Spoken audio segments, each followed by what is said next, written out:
You've probably heard of the magnificently venomous Australian snakes that have enough venom to kill multiple people. The inland taipan of the Australian outback has venom so lethal that a single bite could, in theory, kill 100 people.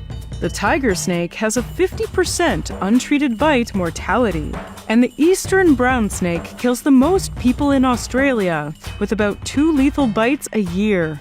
These are very dangerous snakes, but thankfully, very few people get bitten by them compared to India's Big Four.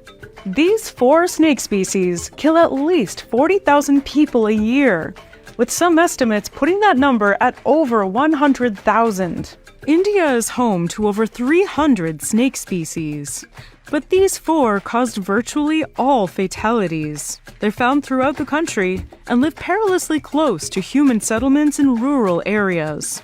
So what are these snakes, and why are they so deadly? Let's start with the most recognizable of them, the Indian cobra. These guys are widespread across South Asia, except in tall mountains and arid deserts. They're only half the size of the king cobra, which, by the way, is not a real cobra, but they're much deadlier.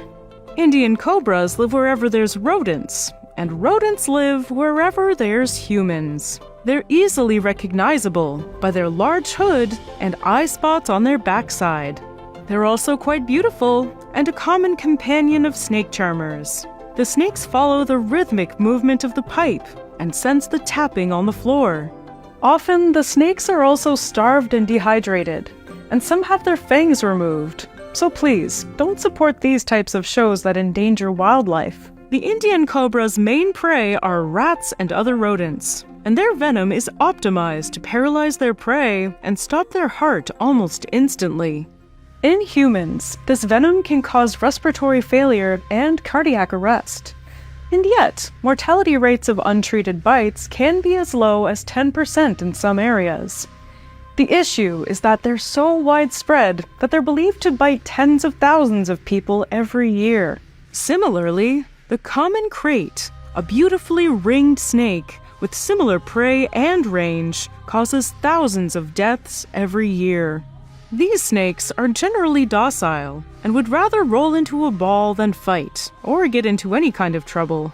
But once the sun sets, something flips inside of them, and they become hungrier, more aggressive, and more likely to bite.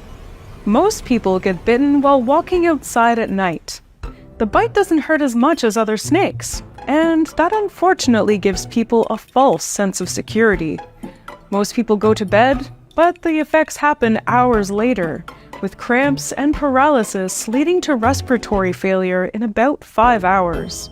Common kraits have one of the highest mortality rates for untreated bites at about 80%.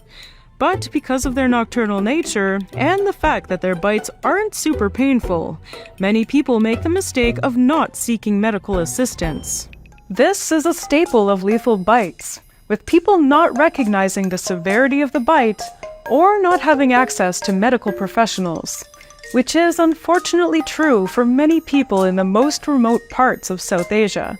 The third of the Big Four snakes is the saw-scaled viper.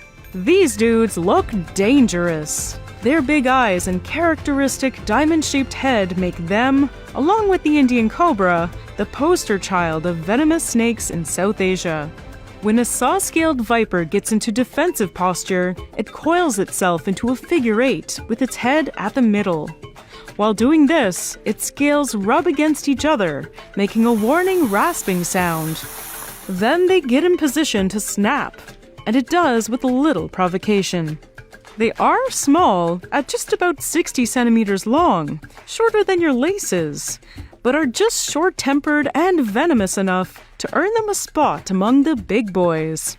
Since saw-scaled vipers are small and their prey is even smaller, they don't have as much venom, and their bite mortality rate in humans is just about 20%. But their effects can be long-lasting. The venom is hemotoxic and causes internal bleeding.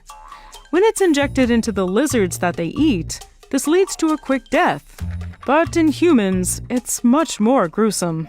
In some people, their bites lead to bleeding through some or all orifices, and blood in all bodily fluids. This can lead to acute kidney damage. So, as with all snakes in this episode, immediate medical attention is absolutely necessary. Finally, we have Russell's viper. This is the single snake species with the most confirmed bites in India. Like cobras and kraits, they eat rats and are attracted to the human settlements which are home to a great number of rodents. They're found throughout the subcontinent and are easy to spot because of their distinctive oval-shaped markings along their body. Like saw-scaled vipers, their venom causes internal bleeding and, in some cases, permanent kidney damage. This venom is so good at clotting blood that it's used in labs to test blood for lupus anticoagulants. And it's an important diagnostic tool for this autoimmune disease. This snake alone causes almost half of all confirmed snake bites in India, and tens of thousands of deaths a year. So what do all of these snakes have in common? Their venoms are very powerful, and they live in areas close to human settlements.